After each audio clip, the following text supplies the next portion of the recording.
아버지의 시신은 아직 장례식장 안치실의 차가운 냉동고에 누워 있었다. 온기조차 채 가시지 않은 시간이었다. 나는 빈소 앞에 무릎을 꿇고 앉았다. 무릎은 이미 감각이 없을 정도로 저려왔고 눈물마저 다 말라버려 뻑뻑한 통증만 남았다. 꼬박 사흘 밤낮을 눈 한 번 붙이지 못해 입술은 쩍쩍 갈라져 피가 배어나왔다. 바로 그때였다. 시어머니가 내 팔뚝을 움켜쥐더니 복도 끝으로 질질 끌고 갔다. 억센 손톱이 살점 깊숙이 파고들었다. 시어머니는 목소리를 한껏 낮췄지만 두 눈은 무섭게 번뜩이고 있었다. 보상금은 언제 나온다? 너희 친정아버지 그 공사판 말이다. 산재 보상금이 적게 잡아도 2억은 될 거 아니냐? 우리 집 주택담보대출 잔금이 딱 그쯤 남았잖니. 내가 미처 입을 떼기도 전이었다. 남편이 다가와 양복 주머니에 두 손을 찔러 넣은 채 귀찮은 일 빨리 끝내자는 투로 말했다. 조의금은 일단 어머니가 가지고 계시게 해. 어차피 장례식장 비용으로 얼마 들지도 않을 텐데 뭘. 그 순간 쉴 새 없이 흐르던 내 눈물이 뚝 멎었다. 슬프지 않아서가 아니었다.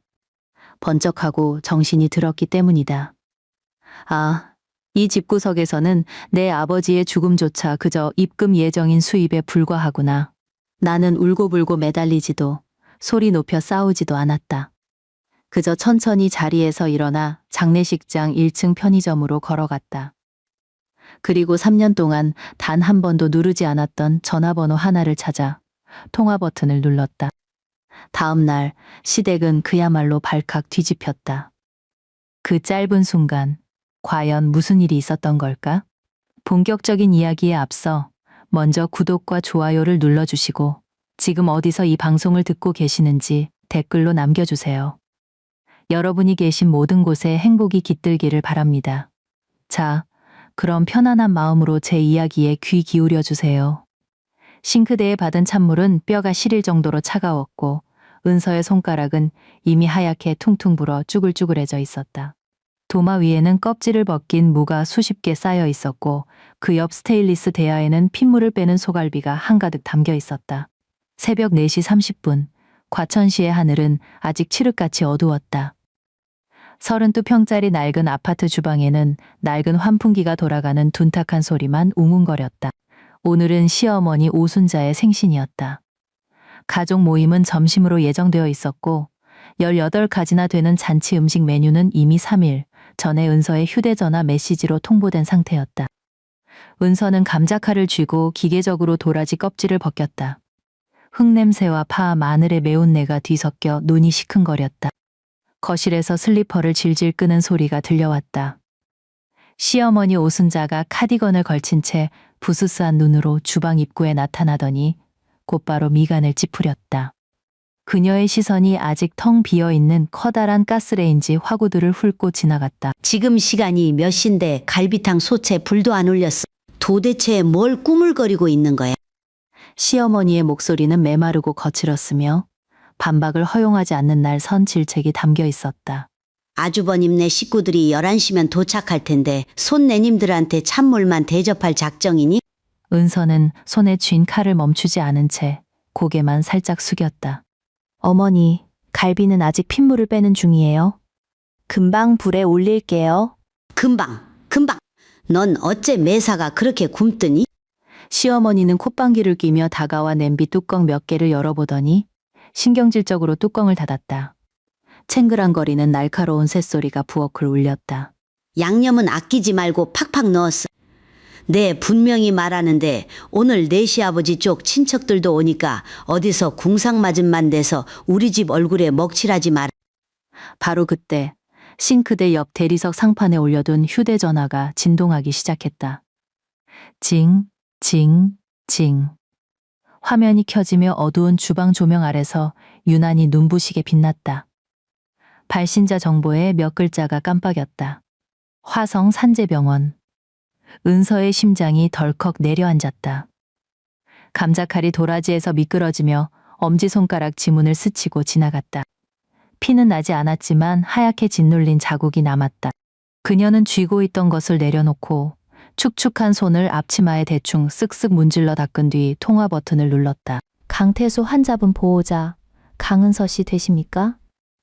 수화기 너머의 목소리는 다급했다. 배경음으로는 이동식 침대 바퀴가 바닥 타일을 구르는 요란한 소리와 의료기기의 날카로운 경고음이 뒤섞여 들려왔다. 네, 접니다. 여기는 화성 산재병원 응급실입니다. 환자분께서 일하시던 공사 현장에서 비계가 무너지는 사고가 있었습니다. 현재 심폐소생술 중이며 상태가 매우 위독하시니 보호자분께서는 지금 당장 병원으로 와주셔야겠습니다. 머릿속에서 무언가 펑하고 터져버린 것 같았다. 은서는 입을 뻐끔거렸지만 목구멍에서는 단 한마디의 소리도 새어나오지 않았다. 귓가에 닿은 차가운 액정 화면이 오싹한 전율마저 느끼게 했다. 여보세요? 보호자분 듣고 계십니까? 최대한 빨리 와주세요. 탕 씻겠다. 시어머니가 등 뒤에서 날카롭게 소리를 지르며 싱크대 상판을 쾅쾅 두드렸다. 무슨 전화를 그렇게 온종일 붙들고 있어? 너 갈비 푹 고아지지 않아서 질기기만 해봐. 가만 안 둘 줄 알아. 은서가 몸을 돌렸다. 불만으로 가득 차 길게 늘어진 시어머니의 얼굴, 조리대 위에 산더미처럼 쌓인 식재료들, 그리고 아직 불도 켜지 않은 차가운 냄비. 그녀는 아무 말도 하지 않고 휴대전화를 바지 주머니에 쑤셔 넣은 뒤 목에 걸린 앞치마 끈을 거칠게 잡아당겼다. 앞치마가 주방 바닥 매트 위로 툭 떨어졌다. 너 지금 뭐 하는 짓이야? 시어머니가 눈을 동그랗게 뜨고 목소리를 한껏 높였다. 야, 너 어디가? 은서는 대답하지 않았다. 그녀는 시어머니를 지나쳐 겉옷조차 챙기지 않은 채 파 냄새와 고기 누린내가 팬 야른 니트 차림 그대로 현관문을 열고 뛰쳐나갔다. 등 뒤로 현관문이 쾅 닫히며 시어머니의 앙칼진 욕설을 집 안으로 단절시켰다. 화성 산재병원 영안실은 지하 2층에 있었다. 공기 중에는 포르말린과 싸구려 향 냄새가 뒤섞인 역겨운 냄새가 떠돌았다. 은서는 냉동고 앞에 무릎을 꿇고 직원이 그 무거운 금속 서랍을 천천히 끌어내는 모습을 지켜보았다. 하얀 천이 한쪽으로 거치고 흙먼지와 핏자국으로 범벅이 된 얼굴이 드러났다. 어제 아침까지만 해도 통화하면서 날씨가 제법 쌀쌀해졌으니 우리 손주 옷 따뜻하게 입히라고 웃으며 말씀하시던 아버지. 그 아버지는 이제 뻣뻣하게 굳은 주검이 되어 있었다. 은서는 소리 내어 울지 않았다. 그저 아버지의 이마에 깊게 파인 상처와 하얗게 센 눈썹 위에 엉겨붙어 굳어버린 핏자국을 뚫어지라 바라볼 뿐이었다. 그녀는 손을 뻗어 그 얼굴을 어루만지려 했지만 손끝이 그 얼음장 같은 피부에 닿기 1초 전 감전이라도 된 듯 화들짝 손을 걷어들였다. 삼가 고인의 명복을 빕니다. 보호자분께서는 신원 확인 부탁드리며 확인이 끝나면 수속을 밟으셔야 합니다. 옆에 서 있던 직원이 사무적인 태도로 서류철을 내밀었다. 은서는 펜을 쥐었지만 손이 너무 떨려 자기 이름 석자조차 삐뚤빼뚤하게 적어내려갔다. 그 후로 이어진 48시간은 끝이 없는 기괴한 악몽 같았다. 은서는 홀로 병원과 구청, 장례식장을 미친 듯이 오갔다. 수의 원단을 고르고 화환을 놓을 자리를 확인하고 호주로 워킹 홀리데이를 떠난 남동생에게 연락을 취했다. 남동생은 수화기 너머로 오열하며 밤 비행기라도 끊겠다고 했지만 아무리 빨라도 3일 뒤에나 도착할 수 있다고 했다. 괜찮아. 누나가 여기 있잖아. 누나가 아빠 잘 보내드릴게. 은서는 전화기에 대고 조용히 속삭였다. 굵은 눈물방울이 장례식장의 차가운 타일 바닥 위로 툭툭 떨어졌다. 남편 정재훈은 아버지의 시신이 입관된 후 당일 오후가 되어서야 장례식장에 나타났다. 그는 평소 출근할 때 입는 짙은 남색 정장 차림이었고 넥타이조차 검은색으로 바꿔 매지 않았다. 빈소 앞으로 걸어간 그는 성의 없이 향 3개를 꽂고 형식적으로 2번 절을 한 뒤 은서의 곁으로 다가왔다. 어쩌다 이렇게 갑자기 돌아가신 거야? 재훈이 목소리를 낮췄지만 그의 말투에는 슬픔이라곤 단 한 줌도 묻어나지 않았다. 오히려 자신의 평온한 일상을 방해받았다는 짜증이 배어 있었다. 이거 돈이 얼마나 깨지는 거야? 은서가 붉게 퉁퉁 부은 눈을 들어 그를 쳐다보았다. 그녀는 이미 이틀 밤낮을 꼬박 세웠고 입술은 바싹 말라붙어 하얗게 껍질이 일어나 있었다. 내 적금 깨서 먼저 결제했어. 은서의 목소리는 사포에 긁히는 것처럼 쇳소리가 났다. 재훈은 그제야 안도하는 한숨을 쉬며 정장 재킷 자락을 끌어당기고는 손목을 들어 시계를 확인했다. 그럼 다행이고. 나 오후에 회사에서 긴급 회의가 있어서 다시 들어가 봐야 해. 어차피 밤에 조문객도 별로 없을 텐데 당신 혼자서도 괜찮지? 그는 은서의 대답을 기다리지도 않고 몸을 돌려 빈소를 빠져나갔다. 대리석 바닥을 울리는 구두 발소리가 점점 멀어지더니 이내 완전히 사라졌다. 은서는 다시 방석 위로 무릎을 꿇고 고개를 푹 숙였다. 다음 날 오후, 시어머니 오순자가 그제야 뒤늦게 모습을 드러냈다. 그녀는 최고급 낙타털로 만든 새까만 코트를 걸쳐 입었고 미용실에서 막 세팅을 받고 온 것이 분명한 머리는 한치의 흐트러짐 없이 뒤로 올려 묶여 있었다. 영정사진은 쳐다보지도 않은 채 시어머니는 빈소에 들어서자마자 입구에 놓인 방명록 쪽으로 직행했다. 그곳에는 조익은 봉투를 넣는 까만 나무 상자가 놓여 있었다. 시어머니는 그 상자 앞에 꼬박 10분을 서 있었다. 안쪽에 꿇어앉아 있던 은서는 곁눈질로 시어머니의 손가락이 나무 상자 모서리를 만지작거리는 것을 보았다. 시어머니의 두 눈은 어쩌다 한 번씩 사람들이 넣고 가는 하얀 봉투에 기분 나쁘게 꽂혀 있었다. 마치 곧 자기 손에 들어올 상품의 가치를 매기는 듯한 눈빛이었다. 은서야. 시어머니가 다가오더니 방석에서 한 걸음 떨어진 곳에 멈춰섰다. 손수건으로 코를 틀어막은 품이 이곳의 향 냄새를 견디기 힘들어하는 것 같았다. 사돈 어른이 워낙 급하게 가셨으니 어쩔 수 없는 일이지. 가만 보니 올 손님도 별로 없는데 육개장이랑 밥은 제일 싼 걸로 올려라. 쓸데없이 돈 낭비하지 말고. 말을 마친 그녀는 창가 쪽 구석에 자리를 잡고 앉더니 그 후로 단 한 번도 엉덩이를 떼지 않았다. 셋째 날 새벽 3시. 장례식장도 마침내 정적에 휩싸였다. 아버지와 함께 일하시던 마지막 동료 인부 몇 분이 조문을 마치고 돌아갔다. 영정 앞에 켜둔 촛불이 미세한 바람에 흔들리며 사진 속 아버지의 미소를 밝게 비췄다 어둡게 만들기를 반복했다. 사진 속 아버지는 물이 빠져 하얗게 바랜 공사 현장 형광조끼를 입고 눈이 보이지 않을 정도로 환하게 웃고 계셨다. 은서는 무릎을 꿇고 있던 두 다리의 감각이 완전히 사라져버렸다. 그녀는 두 손으로 바닥을 짚고 아주 조금 자세를 바꿔보려 했다. 바로 그때 얼음장처럼 차가운 손이 갑자기 그녀의 팔뚝을 덥석 움켜쥐었다. 뾰족한 손톱이 살을 파고들었다. 은서는 욱신거리는 통증에 숨을 들이켰고 고개를 돌려 어두운 조명 아래서 기괴할 정도로 번뜩이는 시어머니의 두 눈과 마주쳤다. 나와봐. 시어머니가 다급하게 목소리를 억눌렀다. 그녀는 바닥에 주저앉아 있던 은서를 억지로 일으켜 세우더니 빈소 밖으로 반쯤 질질 끌다시피 데리고 나갔다. 텅 빈 복도를 지나 육중한 비상구 철문을 밀어젖혔다. 계단실에는 찌든 담배 냄새가 진동했다. 머리 위 센서 등은 접촉 불량인지 찌지직거리는 전류 소리를 내며 깜빡거렸다. 시어머니가 손을 놓자 은서는 비틀거리며 차가운 시멘트 벽에 등을 기댔다. 은서야. 시어머니가 한 걸음 바짝 다가왔다. 깜빡이는 센서 등 불빛이 시어머니의 짙은 붉은색 립스틱을 바른 입술을 비췄다. 빛과 그림자에 잘린 그 얼굴은 섬뜩하기 짝이 없었다. 시어미가 뭐 하나만 묻지. 은서는 아무 말 없이 그녀를 쳐다보았다.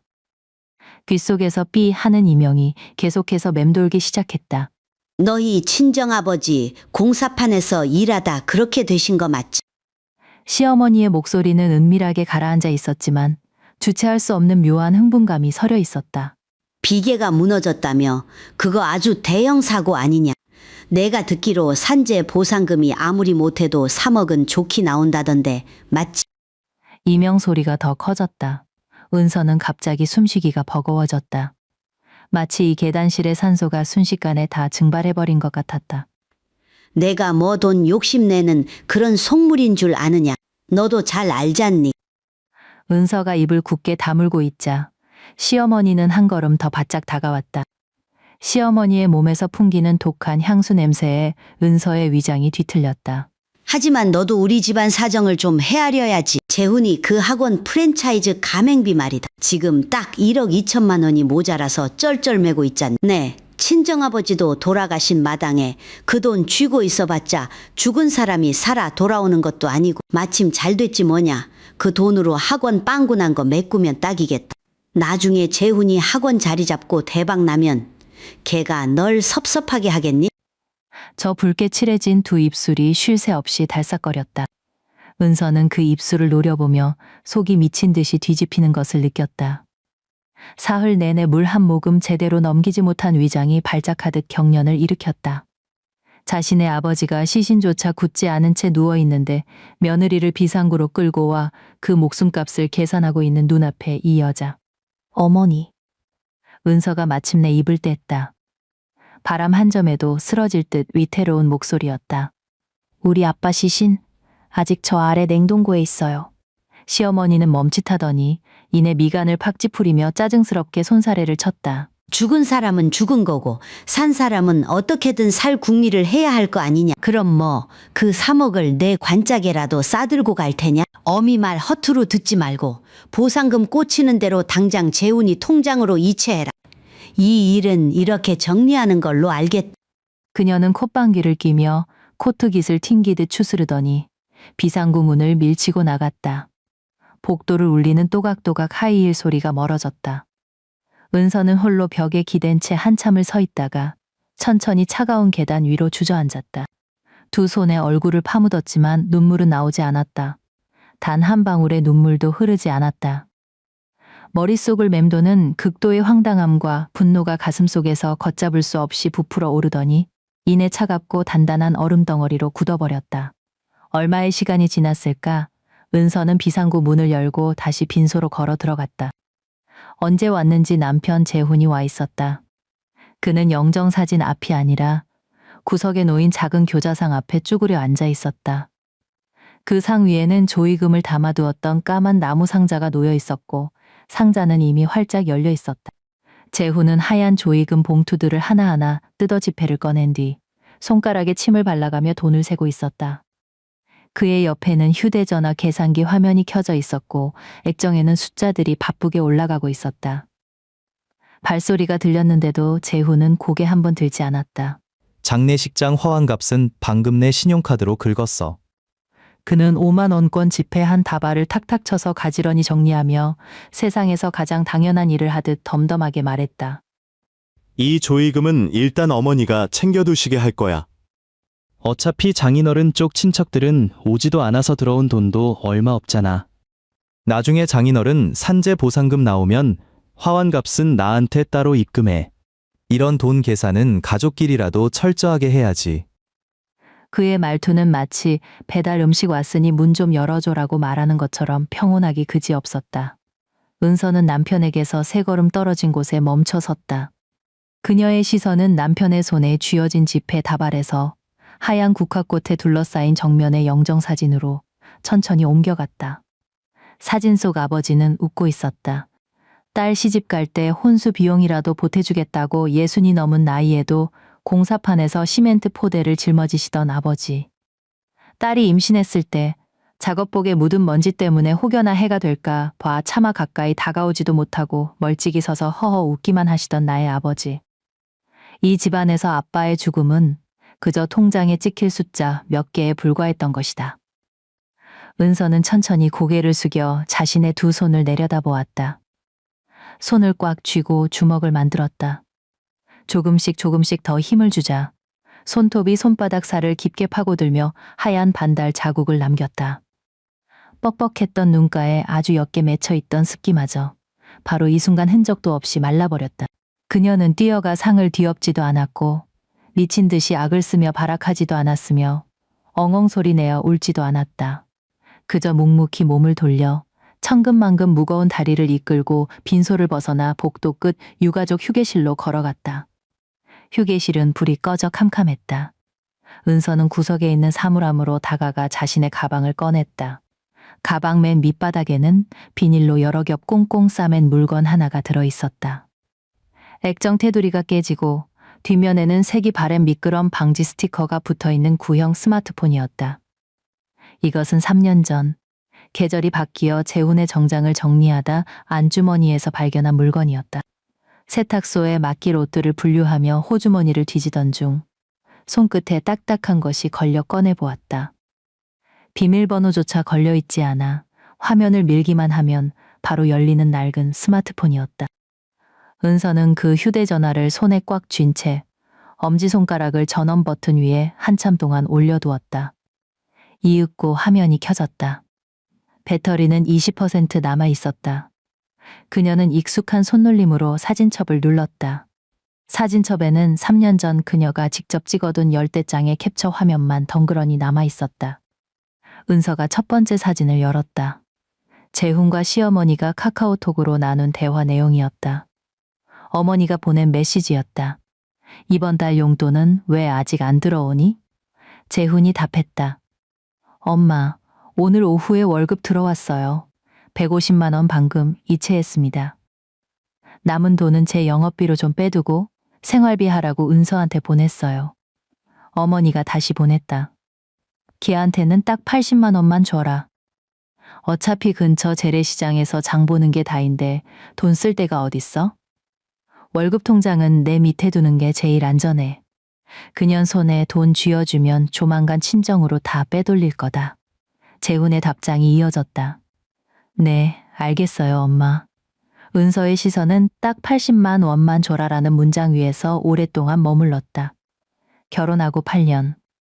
매월 1일이 되면 재훈은 칼같이 80만 원을 이체했다. 그 80만 원으로 수도요금, 가스요금, 반찬값을 충당해야 했고 아이가 태어난 후로는 분유와 기저귀 값까지 쪼개 써야 했다. 단돈 몇천 원이라도 아껴보려고 은서는 한겨울 영하 10도의 날씨에도 새벽같이 일어나 찬 바람을 맞으며 재래시장 떨이 채소를 사러 다녔다. 그때 시어머니가 뭐라고 했던가? 과거의 기억이 은서의 뇌리에 생생하게 떠올랐다. 결혼 첫 해, 관례에 따라 은서의 친정에서는 혼수 예단비로 1,500만 원을 마련해 주었다. 그 돈이 든 통장을 건네받은 바로 다음 날, 시어머니는 젊은 애들은 돈 굴릴 줄을 모르니 내가 이자 높은 정기예금에 묶어주마. 라는 핑계로 통장과 도장을 싹 쓸어갔다. 그날 이후로 그 돈은 깊은 바다에 가라앉은 돌멩이처럼 두 번 다시 수면 위로 떠오르지 않았다. 은서는 화면을 넘겨 두 번째 사진을 열었다. 그것은 재훈의 명의로 날아온 재산세 납부고지서 사진이었다. 강남구 외곽에 위치한 그 오피스텔은 이미 3년 전에 시세 4억을 훌쩍 넘긴 알짜배기 부동산이었다. 하지만 5년 전 아버지가 허리 디스크로 쓰러져 당장 300만 원의 수술비가 모자랐을 때 은서는 생전 처음으로 남편에게 돈을 융통해 달라고 부탁했었다.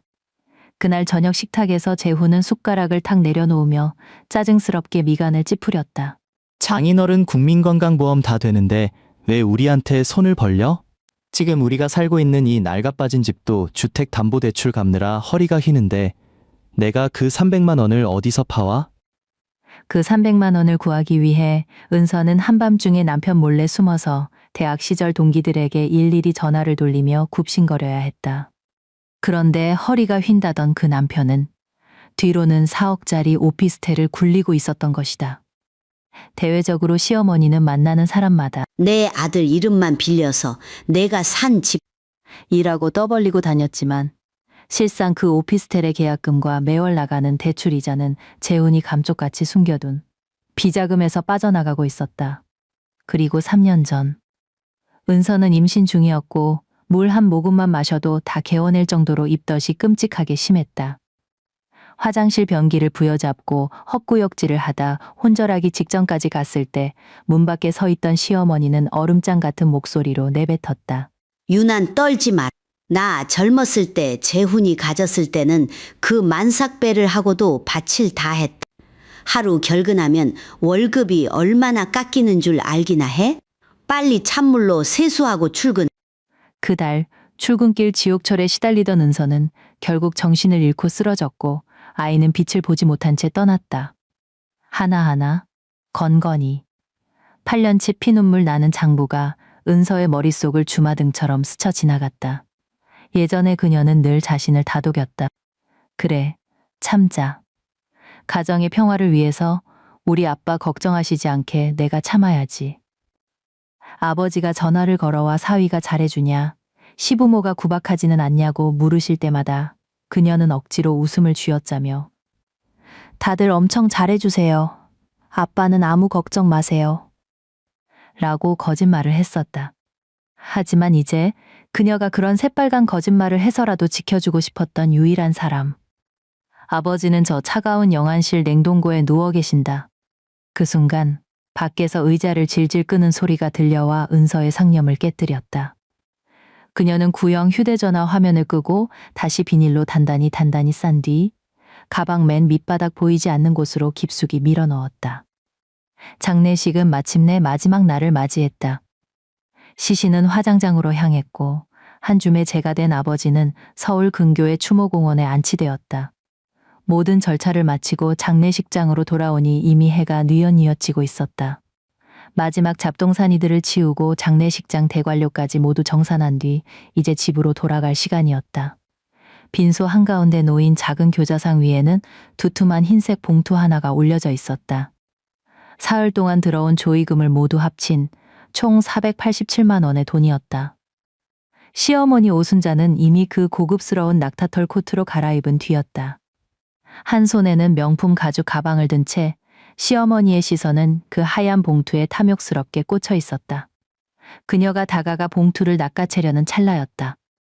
어디선가 불쑥 손 하나가 뻗어 나오더니 그 봉투 위를 매섭게 내리눌렀다.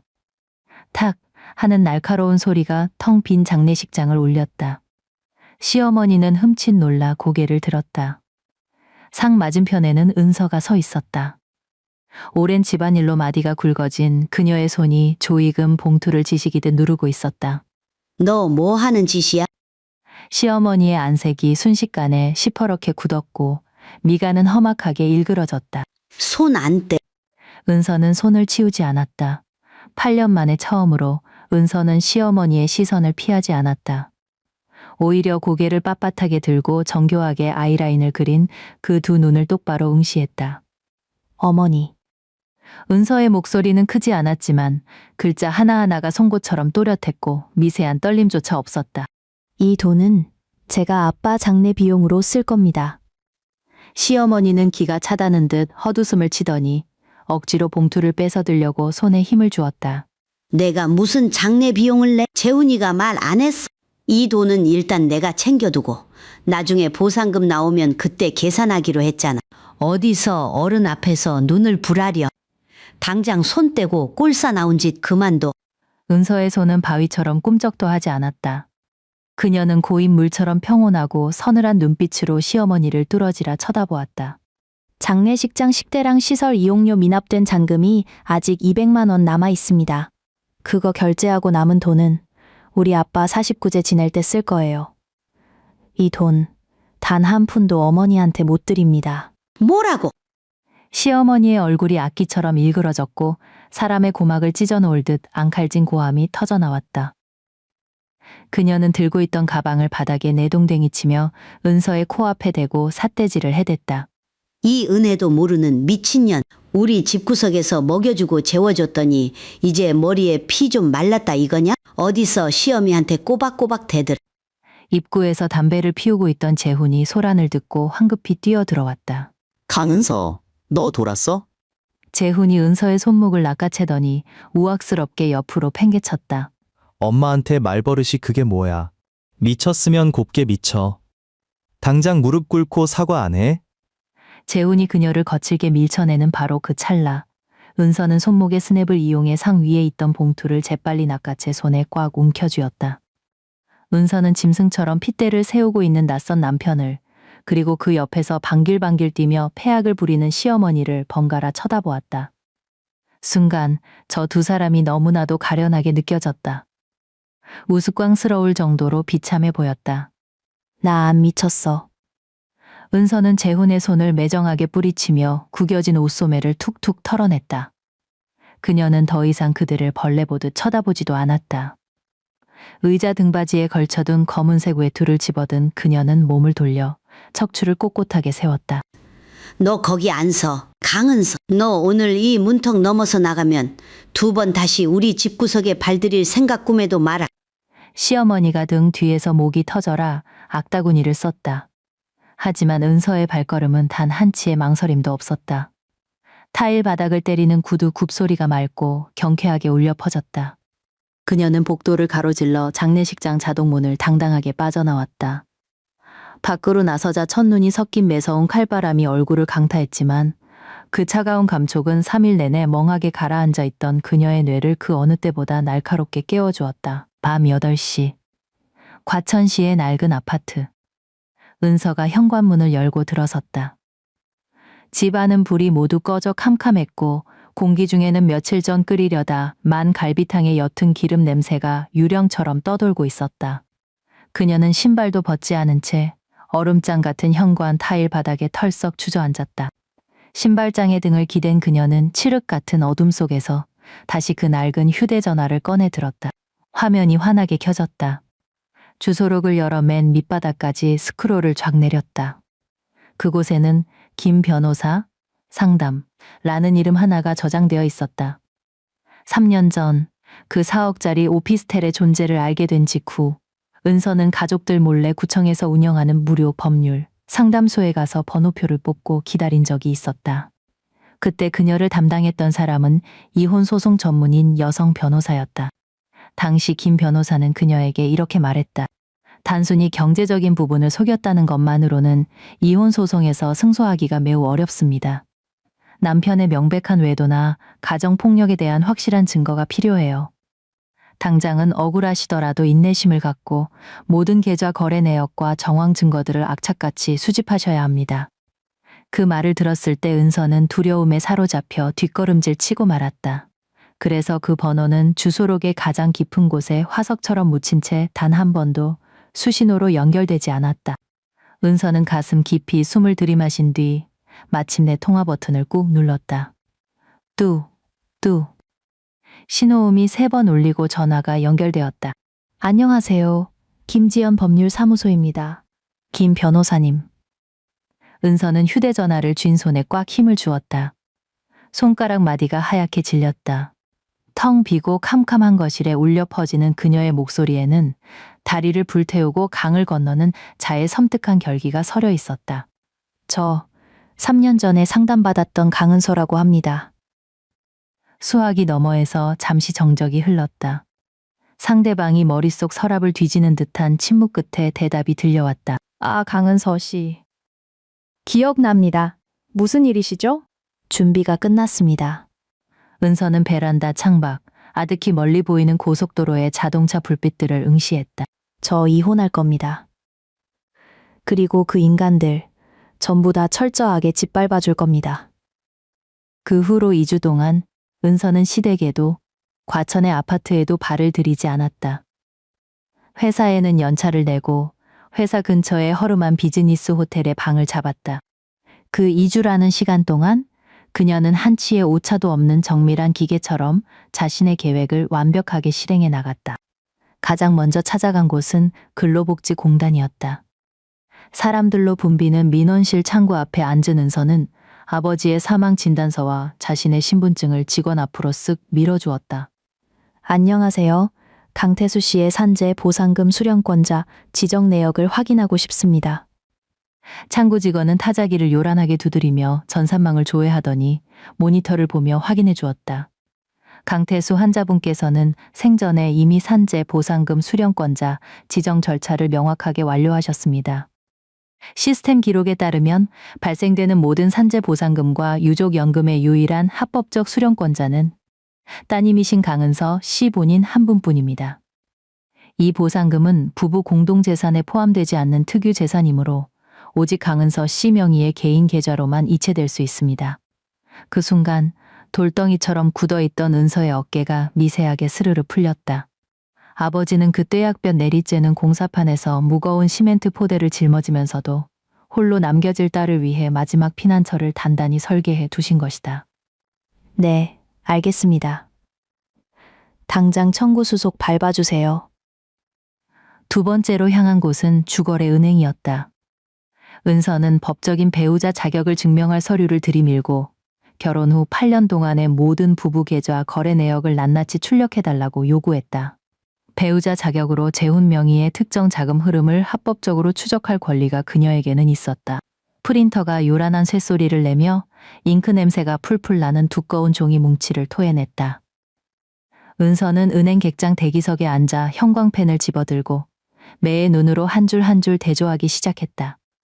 출력물 3페이지로 넘어가는 순간 그녀의 펜 끝이 딱 멈췄다. 매달 시어머니가 꼬박꼬박 뜯어가는 그 잘난 용돈 외에도 재훈의 명의로 된 은서가 전혀 모르는 비밀 계좌가 무려 3개나 숨겨져 있었다. 그리고 그중 하나의 계좌에서 정확히 3년 전부터 매월 15일만 되면 일정 금액이 꼬박꼬박 어딘가로 이체되고 있었다. 초반에는 50만 원이던 그 금액은 시간이 지나며 점점 액수가 커지더니 최근에는 120만 원까지 치솟아 있었다. 입금자란에 찍힌 이름은 단 3글자, 박미정이었다. 은서는 그 이름을 뚫어지라 노려보았다. 2년 전 재훈이 학원 프랜차이즈를 갓 오픈했을 때 한번 구경을 갔던 기억이 벼락처럼 스쳤다. 학원 인포메이션 데스크에는 밝은 갈색으로 머리를 염색하고 풀 메이크업을 한 젊은 여자가 앉아 있었다. 그때 재훈은 은서에게 이렇게 소개했다. 아, 여긴 이번에 새로 뽑은 데스크 직원, 박미정 씨야.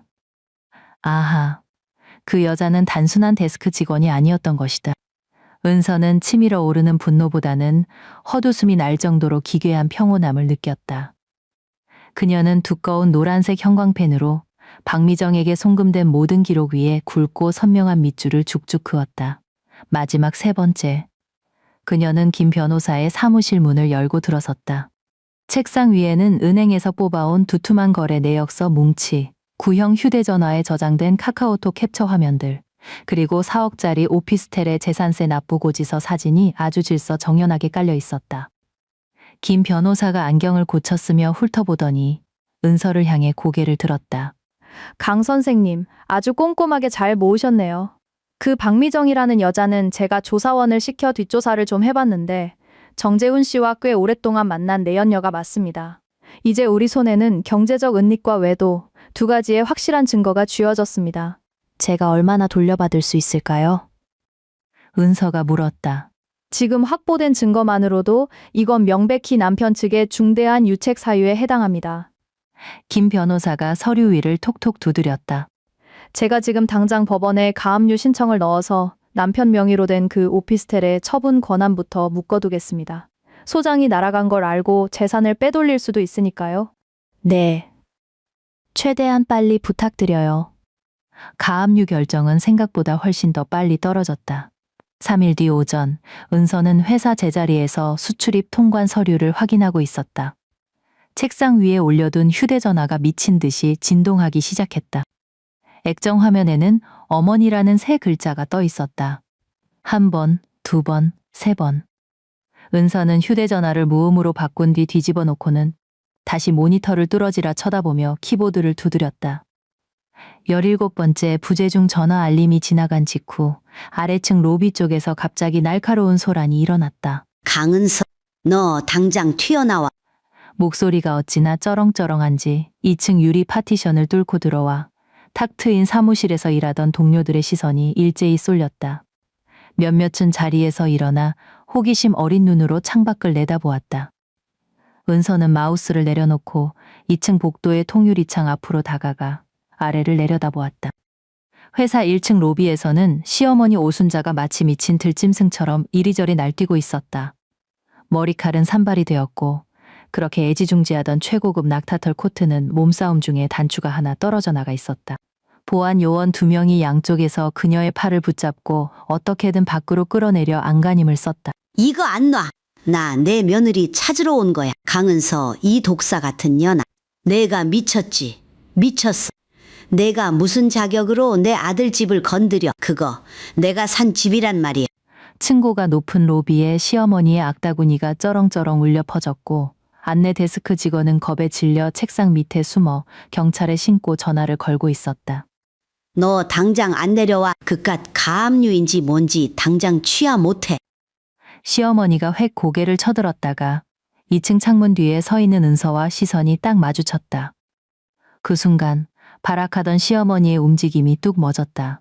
은서는 유리창 너머에서 표정 없는 얼굴로 그녀를 내려다보고 있었다. 당황하지도 시선을 피하지도 않았다. 예전처럼 쩔쩔매며 당장 뛰어내려가 고개를 숙이고 사과하는 일 따위는 더더욱 없었다. 그녀는 그저 우스꽝스러운 광대를 구경하듯 우두커니 서 있을 뿐이었다. 시어머니의 얼굴에 믿을 수 없다는 기색이 스쳤다. 결혼하고 8년 내내 주방에서 고개만 푹 숙인 채 칼질만 해대고 큰 소리 한 번 내지 못하던 그 만만한 며느리가 어느 날 갑자기 감히 닿지도 않을 높은 곳에 서서 저런 눈빛으로 자신을 내려다볼 줄은 꿈에도 몰랐을 것이다. 경찰 왔습니다. 안내 데스크 직원이 소리쳤다. 보안 요원들은 그 틈을 타 힘을 주어 시어머니를 로비 밖으로 질질 끌어냈다. 자동문이 닫히며 마지막 남은 욕설까지 완벽하게 차단해버렸다. 은서는 몸을 돌려 자기 자리로 돌아가 책상 위 차갑게 식어버린 커피를 들어 한 모금 마셨다. 재훈은 그제야 발등에 불이 떨어졌다. 시어머니가 회사에서 난동을 부린 바로 다음 날 오후 재훈에게서 문자 메시지가 날아왔다. 은서야, 어제 엄마가 너무 흥분하셨어. 내가 대신 사과할게. 우리 이렇게 진흙탕 싸움은 하지 말자. 저녁 7시 단지 앞 카페에서 만나. 우리 대화 좀 해. 저녁 7시. 카페 안에는 잔잔한 재즈 음악이 흐르고 있었고 히터가 빵빵하게 돌아가고 있었다. 창가 자리에 앉은 은서는 재훈이 문을 밀고 들어오는 모습을 지켜보았다. 그는 평소 입던 그 번지르르한 양복 대신 회색 맨투맨 티셔츠를 입고 있었다. 은서가 수없이 빨아대서 목덜미가 잔뜩 늘어난 헌 옷이었다. 아마도 이런 일상적인 차림새를 통해 은서의 동정심이나 가족에 대한 미련을 자극해 보려는 속셈인 듯했다. 재훈은 은서 맞은편에 앉아 두 손을 비비적거리며 어떻게든 분위기를 풀어보려는 듯 어색한 미소를 지어 보였다. 은서야, 보름 동안 도대체 어디가 있었어? 다들 얼마나 걱정했다고. 그는 이제 그만 화 풀고 좋게 넘어가자는 식의 말투로 입을 열었다. 집 문제는 엄마가 말이 좀 심하셔서 당신 화난 거라면 내가 대신 사과할게. 가서 그 가압류 신청인지 뭔지 그것 좀 취하해줘. 법정까지 가서 좋을 거 하나도 없잖아. 장인어른 돌아가신 지 얼마 안 돼서 당신 감정 추스르기 힘든 거 나 다 이해해. 은서는 그의 말이 끝나기도 전에 가방에서 서류 봉투를 꺼내 노란색 형광펜이 죽죽 그어진 은행 거래 내역서 뭉치를 테이블 위에 쫙 펼쳐놓았다. 이게 다 뭐야? 재훈이 멈칫했다. 은서는 손가락을 뻗어 박미정이라는 세 글자 위를 탁탁 두드렸다. 누구야? 이 여자? 재훈의 시선이 그 이름표에 꽂혔다. 주변의 공기가 일순간 얼어붙는 것 같았다. 은서는 단 3초 만에 불그락 푸르락 하던 재훈의 얼굴빛이 잿빛으로 사색이 되는 과정을 똑똑히 목격했다. 테이블 위에 올려두었던 그의 손이 화들짝 뒤로 물러났고 목젖이 요동치듯 위아래로 꿀꺽 움직였다. 이건 재훈이 말을 더듬으며 시선을 이리저리 굴리기 시작했다. 이건 학원 운영비야. 미정 씨는 인포메이션 직원이고 저건 비품사라고 보낸 돈이라고 당신 지금 내 통장 뒤조사한 거야? 강은서, 너 나 미행했어? 그는 제 발저린 도둑처럼 억지 분노를 짜내며 허세를 부리려 들었다. 은서는 대꾸도 하지 않고 아주 여유로운 손놀림으로 주머니에서 그 낡은 스마트폰을 꺼냈다. 잠금을 풀고 녹음 파일 하나를 재생했다. 김 변호사가 사람을 써서 재훈의 옛날 휴대전화에서 삭제되었던 음성 메시지를 복원해낸 것이었다. 은서는 볼륨을 최대한으로 키운 뒤 재생 버튼을 꾹 눌렀다. 자기야, 이번 달 용돈은 언제 줄 거야? 저번에 본 그 가방 아직 못 샀단 말이야. 자기가 그랬잖아. 집에 있는 그 촌스러운 마누라는 한 달에 80만 원만 쥐어주면 알아서 떨어져 나간다고. 남은 돈 빨리 내놔. 적막한 카페 안에 코맹맹이 소리를 내는 여자의 애교 섞인 목소리가 뜬금없이 울려 퍼졌다. 닭살이 돋을 만큼 역겨웠다. 옆 테이블에서 노트북 자판을 두드리던 대학생이 손을 멈추고 황당하다는 듯 고개를 돌려 쳐다보았다. 카운터에서 유리잔을 닦던 아르바이트생의 손길도 우뚝 멈췄다. 재훈은 감전이라도 된 사람처럼 몸을 날려 휴대전화를 뺏으려 들었지만 은서가 한 발 앞서 슥 걷어들였다. 강은서, 당장 안 꺼. 재훈이 낮게 으르렁거렸다. 이마에 굵은 핏대가 솟구쳤고 얼굴은 분노와 수치심으로 흉하게 일그러져 있었다. 은서는 휴대전화를 다시 주머니에 집어넣은 뒤 서류 봉투 맨 밑바닥에서 잘 철해진 서류, 뭉치를 꺼내 재훈의 코앞에 탁 소리가 나게 내동댕이 쳤다.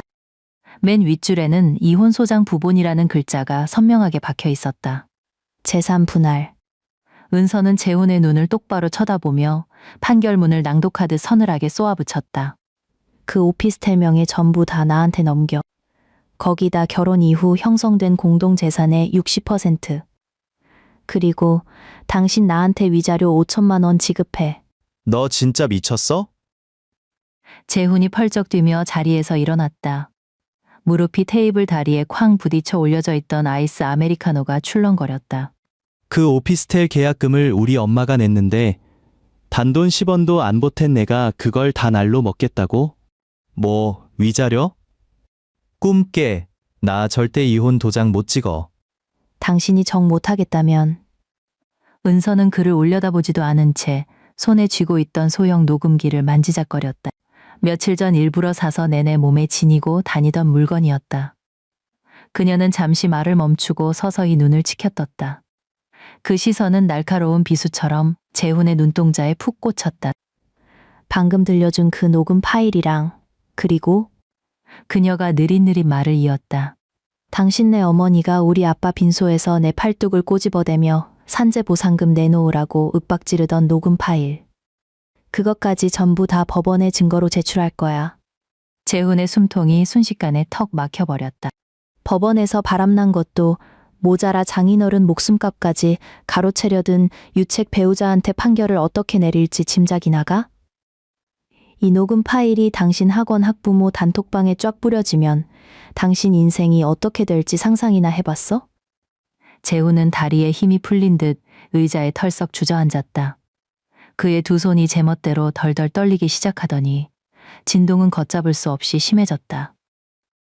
테이블 위 얼음이 가득 든 커피잔, 표면에 송글송글 맺혀있던 물방울이 그의 몸 떨림 때문에 덜그럭덜그럭 소리를 냈다. 이내 물방울이 주르륵 미끄러져 내리고 잔이 갸우뚱하더니 갈색 커피가 쏟아져 나와 새하얀 테이블 위로 보기 흉한 얼룩을 번져갔다. 은서는 테이블에 놓인 냅킨을 집어들었다. 하지만 계속 번져나가는 그 커피 자국을 닦아내는 대신 이혼 소장 부본을 다시 서류 봉투에 조심스럽게 집어넣는 데 썼다. 정막이 내려앉은 테이블 위로 바스락거리는 종이 마찰음만 유난히 크게 울렸다. 너 혹시 녹음도 했어? 재훈의 목소리는 거친 사포에 긁힌 듯 형편없이 갈라져 쇳소리를 냈다. 그는 은서의 주머니 쪽을 뚫어지라 노려보며 금방이라도 테이블을 짚고 넘어와 덤벼들 기세로 몸을 앞으로 기울였다. 은서는 서류 봉투를 가방에 챙겨 넣고 지퍼를 쫙 잠갔다. 그 보상금은 우리 아빠가 목숨과 맞바꾼 피 같은 돈이야. 시체 팔아먹을 궁리까지 하는 인간들인데 내가 왜 녹음을 안 하겠어? 은서는 자리에서 벌떡 일어나 8년 동안 한 이불을 덮고 잤던 그 사내를 싸늘하게 내려다보았다. 낡아 빠진 그 회색 맨투맨 티셔츠 차림이 지금 보니 기가 막히게 우스꽝스러웠다. 변호사 선임할 돈이나 넉넉히 준비해둬. 며칠 안에 법원에서 소장 날아갈 테니까. 그녀는 사색이 된 재훈의 얼굴 따위는 아랑곳하지 않고 카페 유리문을 거세게 밀치고 나갔다. 길바닥을 뒹구는 낙엽과 섞인 매서운 찬바람이 얼굴을 때렸지만 은서는 외투깃을 여미며 어두운 밤거리로 성큼성큼 걸어 들어갔다. 시어머니가 아들의 불륜 사실과 장례식장 녹취록의 존재를 알게 된 것은 그로부터 이틀 뒤였다.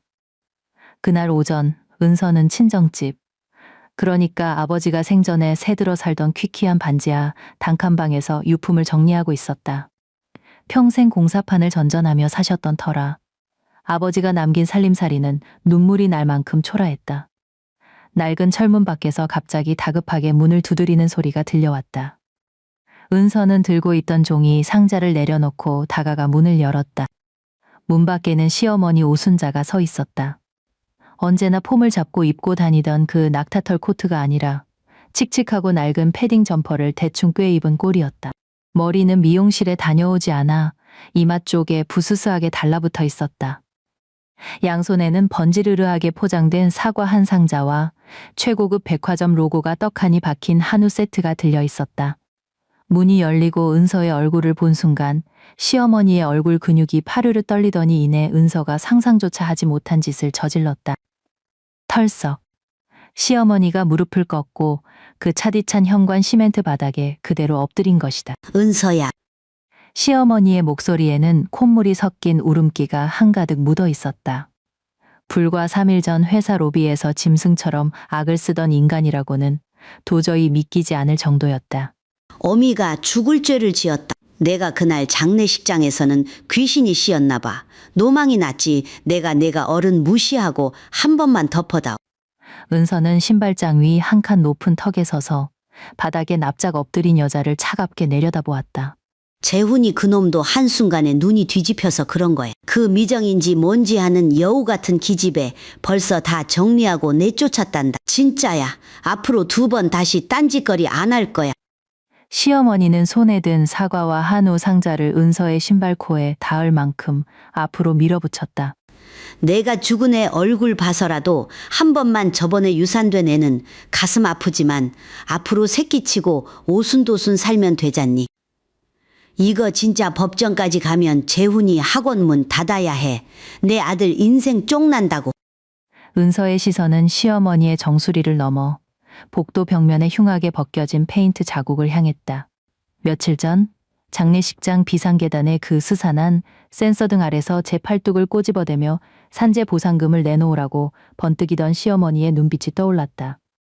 그때 저 여자는 방금 숨을 거둔 사돈어른에 대해 털끝만큼이라도 생각해 본 적이 있을까? 이 집안에서 인생이 쪽난 사람이 대체 누구인지 단 한 번이라도 양심의 가책을 느꼈을까? 은서야, 시어미가 이렇게 싹싹 빌게 제발 그 가압류 좀 풀어줘. 그 집은. 어머니. 은서가 단호하게 말을 잘랐다. 시어머니가 번쩍 고개를 들었다. 눈동자에는 신락 같은 희망이 일렁였다. 일어나세요. 은서의 목소리에는 어떠한 억양도 없었다. 마치 길을 묻는 낯선 행인에게 답하듯 무미건조했다. 바닥 차갑습니다. 말을 마친 은서가 뒤로 한 걸음 물러났다. 시어머니가 상황 파악을 하기도 전에 육중한 철문이 그녀의 코앞에서 쾅 하고 닫혀버렸다. 찰칵, 문이 잠기는 소리가 냉정하게 울렸다. 은서야, 강은서. 문 밖에서 시어머니가 철문을 미친 듯이 두드리기 시작했다. 좁아터진 반지하 복도에 쿵쿵거리는 소리가 소름 끼치게 울려 퍼졌다. 문 열어. 이 독한 년아. 내가 기어이 우리 집안 풍비박산 낼 작정이냐. 은서는 밖에서 개가 짖든 말든 신경 쓰지 않았다. 방 한가운데로 돌아와 다시 유품 상자 앞에 쪼그려 앉았다. 밖에서의 발악과 욕설은 무려 40분이나 이어졌다. 참다 못한 위층 주민이 경찰에 신고를 한 뒤에야 상황이 정리되었다. 골목 어귀에서 날카로운 사이렌 소리가 울리고 경찰의 엄격한 신문 소리와 함께 시어머니가 질질 끌려가며 내지르는 비명 소리가 멀어졌다. 방 안은 마침내 무덤 같은 정적을 되찾았다. 은서가 종이 상자에서 까만 비닐봉지 하나를 꺼냈다. 어제 아버지가 일하시던 현장 반장님이 전해주고 가신 아버지의 라커룸에 남아있던 유품들이었다. 허옇게 색이 바랜 형광조끼, 시멘트 가루가 덕지덕지 들러붙은 낡은 안전화, 먹다 남은 박하사탕 반 봉지, 그리고 표지가 너덜너덜해진 손바닥만 한 까만 수첩. 아버지는 평생 가계부 쓰듯 매일매일 메모를 남기는 습관이 있으셨다. 은서가 수첩을 조심스럽게 펼쳤다. 종이에서는 기계 기름과 싸구려, 비누 냄새가 희미하게 풍겼다. 앞부분은 소소한 내용투성이었다. 4월 12일 쌀 20kg 구매 3만 원. 5월 8일 우리 은서 먹일 홍삼액 8만 원. 책장을 넘기던 은서의 손끝이 갑자기 굳어버렸다. 그녀의 두 눈이 2019년 3월이라고 적힌 페이지에 징그럽게 못 박혔다. 재훈이 학원 프랜차이즈 가맹비와 보증금을 마련하느라 사방팔방 돈을 구하러 다니던 바로 그 시기였다. 그 페이지에는 삐뚤빼뚤한 글씨로 이렇게 적혀 있었다.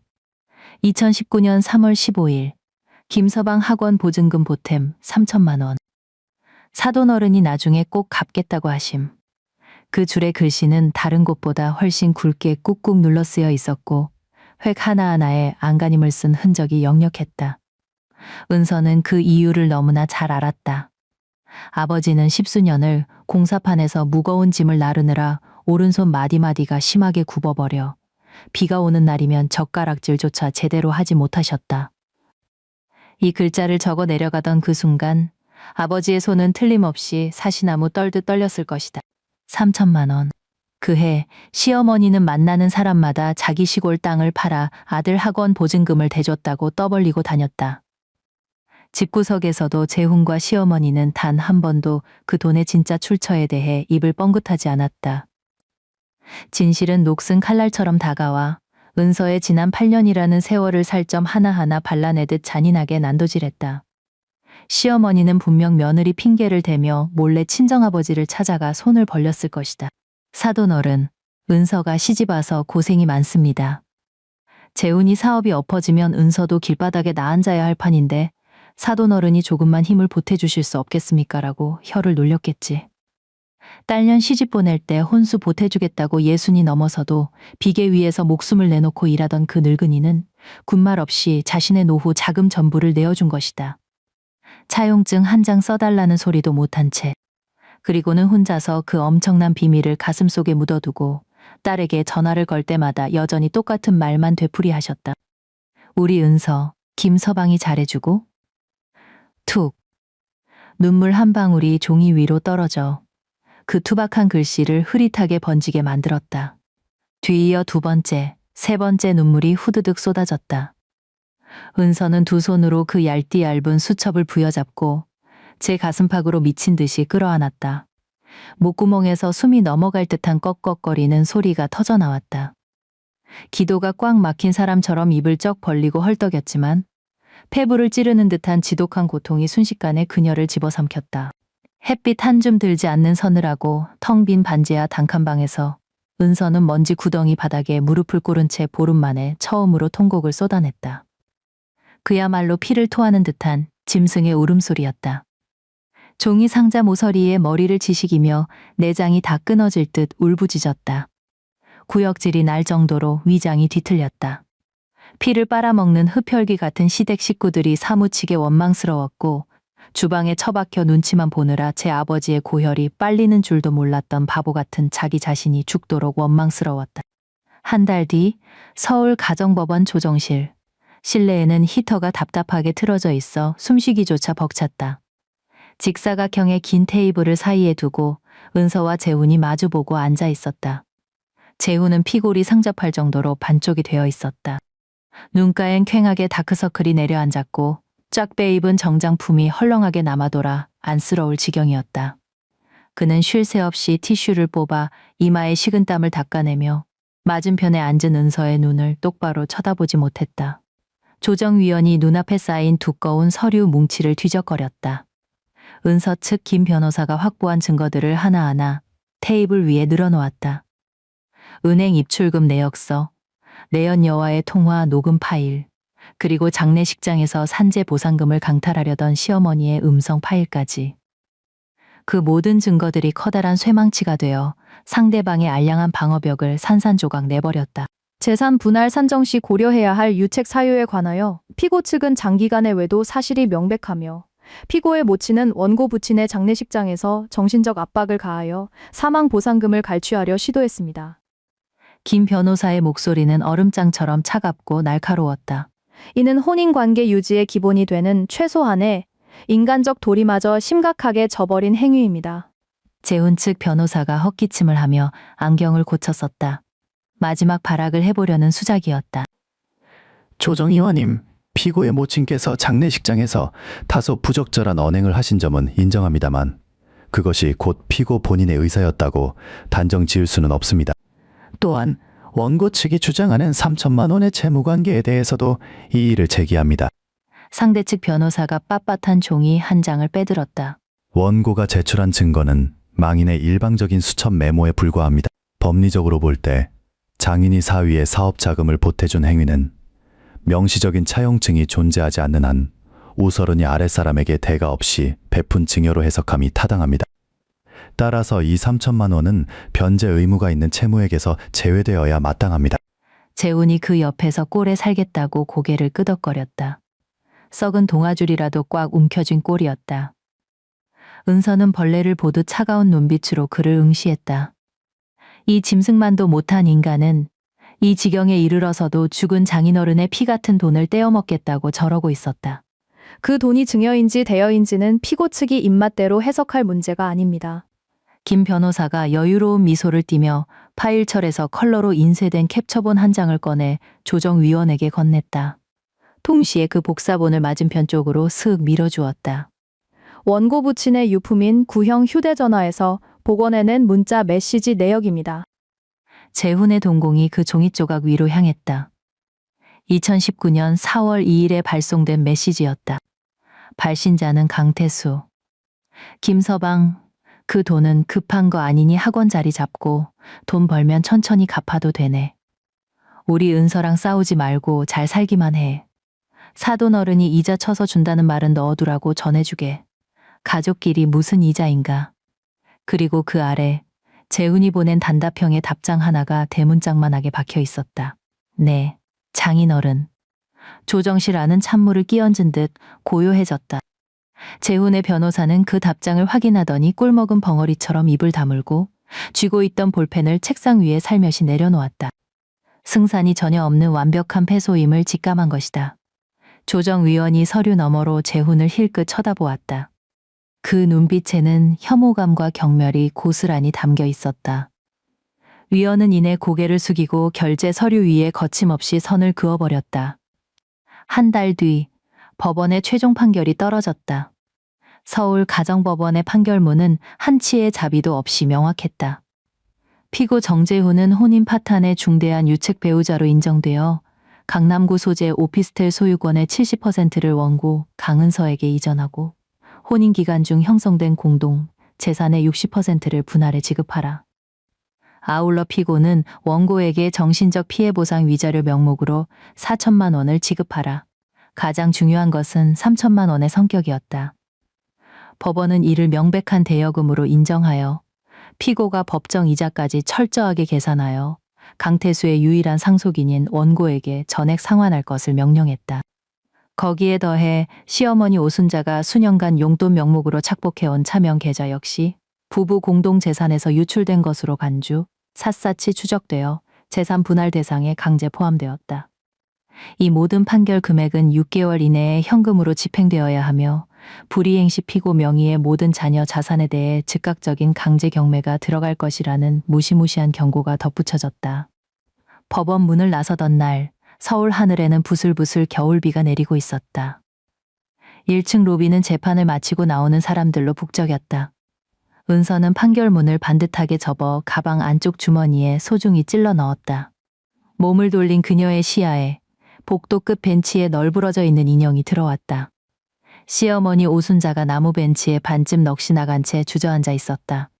코트도 걸치지 못하고 얇은 스웨터 하나만 입은 채 척추가 꺾인 노파처럼 쪼그라들어 있었다.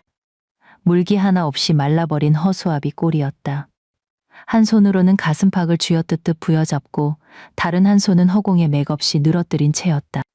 그 옆에는 재훈이 법원 집행문 뭉치를 손에 쥔 채 혼이 빠져나간 동공으로 바닥만 뚫어지라 쳐다보고 서 있었다. 어찌 이런 일이. 시어머니의 입술이 사시나무 떨듯 파르르 떨렸다. 허공을 맴도는 초점 없는 눈빛으로 고장난 라디오처럼 똑같은 말만 중얼거리고 있었다. 내 집 우리 아들 피 같은 돈 어떻게 하루아침. 은서는 발걸음을 멈추지 않았다. 대리석 바닥을 울리는 그녀의 하이힐 소리는 그 어느 때보다 맑고 경쾌했다. 그녀는 그들 앞을 보란 듯이 꼿꼿하게 걸어 지나갔다. 돌아보지조차 않았다. 3개월 후 경기도 과천시 리모델링을 간 마친 아담한 소형 아파트. 따스한 오후의 햇살이 정남향 통유리창을 뚫고 들어와 밝은색 강마루 바닥 위로 눈부시게 쏟아지고 있었다. 20평 남짓한 공간이었지만 불필요한 짐 하나 없이 깔끔했고 공기 중에는 새 나무 냄새와 상큼한 시트러스 디퓨저 향이 기분 좋게 섞여 있었다. 넉넉하고 편안한 홈웨어를 입은 은서는 분무기를 들고 베란다 창틀에 놓인 스킨답서스 화분에 물을 뿌려주고 있었다. 아버지가 생전에 가장 애지중지하시던 식물이었다. 곰팡내 나던 반지하에서 탈출해 따사로운 볕을 듬뿍 받은 덕분인지 잎사귀는 윤기가 자르르 흐르며 새순까지 밀어 올리고 있었다. 화분 곁에는 아버지의 영정사진이 놓여 있었다. 사진 속 아버지는 여전히 빛바랜 형광조끼 차림으로 눈가에 주름이 지도록 활짝 웃고 계셨다. 거실 탁자 위 휴대전화가 징 울렸다. 해외 영상 통화였다. 은서는 앞치마에 손을 닿고 통화 버튼을 눌렀다. 액정 너머로 약간 헬쑥해졌지만 눈빛만은 초롱초롱한 남동생의 얼굴이 나타났다. 배경은 호주 워킹 홀리데이 농장의 구름 한 점 없는 파란 하늘이었다. 누나, 이사 짐 정리는 좀 끝났어? 동생이 물었다. 응, 다 끝났어. 오후에 주민센터 가서 전입신고도 마쳤고. 은서는 카메라를 돌려 햇살이 쏟아지는 창밖 풍경을 비춰주었다. 집은 좀 좁아도 정남향이라 한겨울에도 보일러 안 틀어도 후끈후끈해. 동생은 화면을 빤히 바라보더니 한동안 말을 잇지 못하다가 왈칵 눈시울을 붉혔다. 누나 진짜 미안해. 아빠 돌아가셨을 때 가보지도 못하고 그 진흙탕 같은 일들도 누나 혼자 다 뒤집어 쓰게 만들고.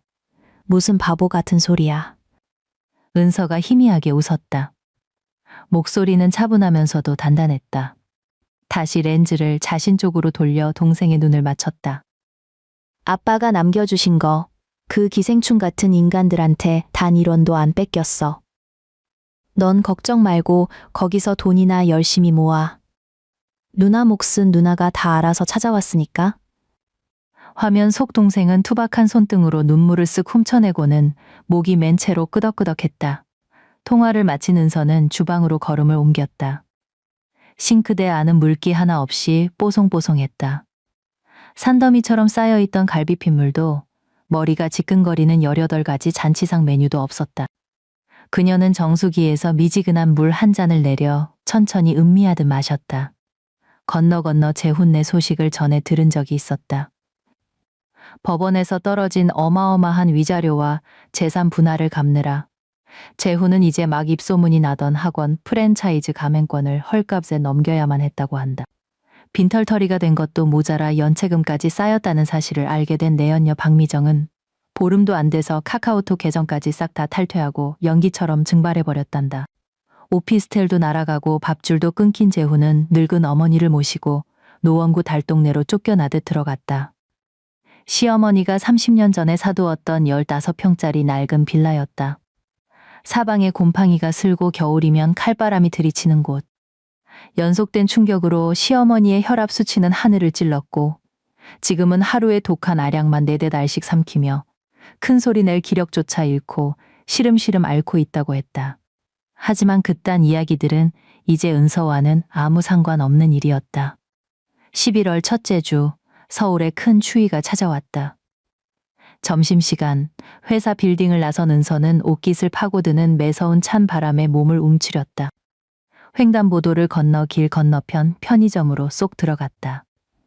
편의점 안은 온풍기가 돌아가 따뜻했다. 진열대에는 여러 가지 도시락과 간편식들이 빼곡하게 채워져 있었다. 은서는 데리야키 치킨 도시락을 하나 골라 계산대 위에 올려놓았다. 4,500원입니다. 데워드릴까요? 젊은 아르바이트생이 물었다. 네, 부탁드려요. 아르바이트생은 비닐 포장을 벗겨내고 도시락을 전자레인지에 밀어 넣었다. 웅웅거리는 낮은 소리와 함께 노란 조명이 빙글빙글 돌아가기 시작했다. 은서는 카운터 옆에 서서 기다리며 무료하게 고개를 돌려 편의점의 통유리창 밖을 내다보았다. 도로 건너편 인도에 한 남자가 서 있었다. 까만 롱패딩을 걸친 꼴이 말이 아니었다. 소매 끝은 보풀이 잔뜩 일어나 있었고 어깨에는 시멘트 가루인지 모를 먼지가 허옇게 묻어 있었다. 머리칼은 덥수룩하게 자라바람에 마구 헝클어지고 있었다. 재훈이었다. 그의 손에는 하얀 봉투 하나가 들려 있었고 차들이 오가는 도로를 사이에 둔 채 편의점 안에 은서를 뚫어지라 응시하고 있었다.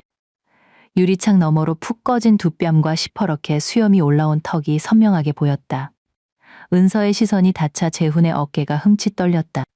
그는 무의식적으로 한 발짝 내디뎠고 갈라진 입술이 달싹이는 것이 그녀의 이름을 애타게 부르려는 것 같기도 하고 손에 쥔 봉투를 들어 올리려는 것 같기도 했다. 은서는 조용히 3초 동안 그를 바라보았다. 분노도, 통쾌함도, 연민도 없었다. 그저 길을 막고 있는 플라스틱 고가를 쳐다보는 기분이었다. 그녀는 시선을 거두고 몸을 돌렸다. 띵! 전자레인지에 경쾌한 알림음이 울렸다. 손님, 도시락 다 데워졌습니다. 뜨거우니까 조심하세요. 은서는 따뜻한 플라스틱 용기를 두 손으로 받아들었다. 바닥을 타고 손바닥으로 전해지는 온기가 느껴졌다. 창가 쪽 바 테이블에 자리를 잡고 앉아 일회용 나무젓가락을 쪼갰다. 그녀는 더 이상 창밖을 보지 않았다. 김이 나는 밥과 닭고기를 한 입 먹었다. 양념 맛이 좀 강했지만 전형적인 공장 생산품의 맛이었다. 은서는 아주 천천히 그리고 정성껏 씹어 삼켰다. 등 뒤에서 싱크대를 두드리며 뭘 꾸물거리냐고 소리치는 사람도 없었다. 반찬꼴이 옹색하다고 타박하는 사람도 없었다. 남의 월급 통장을 뺏어가고 80만 원만 적선하듯 던져주는 사람도 없었다. 창밖으로 갑자기 거센 바람이 불었다. 마른 은행잎들이 공중에서 소용돌이 쳤다. 은서가 마지막 남은 밥을 다 먹고 젓가락을 내려놓았을 때 도로 건너편에는 아무도 없었다. 바람에 날려 아스팔트 바닥을 뒹굴던 하얀 봉투 하나만이 더러운 쓰레기통 구석에 처박혀 있을 뿐이었다. 은서는 냅킨을 뽑아 입가를 닦아냈다. 빈 도시락을 분리수거함에 버린 그녀는 편의점 문을 열고 눈부신 오후의 햇살 속으로 걸어나갔다. 끝.